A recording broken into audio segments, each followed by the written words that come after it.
So sometimes people ask me right about now, with Japan moving away from its negative interest rate environment, what do I think about the outlook for Japanese stocks moving forward?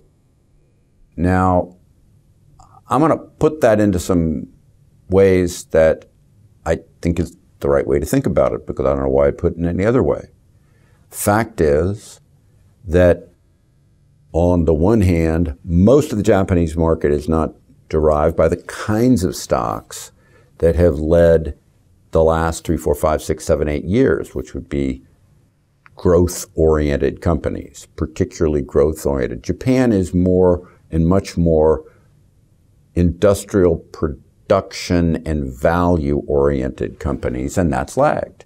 It has its intermittent times in the sun during that longer period of lagging, but that's been a category that just generally over recent times, last number of years, has been lagging overall.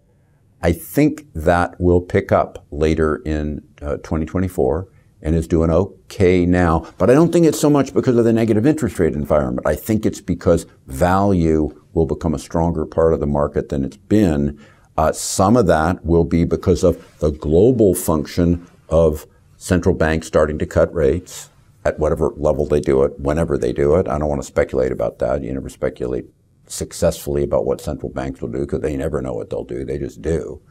And then part of that will be that as the economy globally hasn't gone into recession, has maintained stability, and starts to accelerate into relative normalcy, which is where we actually are, even though that's not commonly appreciated, those firms that are more economically sensitive, which is what a lot of Japanese firms are, with particular orientation toward export out of Japan to where there's stronger economies otherwise, will start to do better overall, and I think they'll do fine.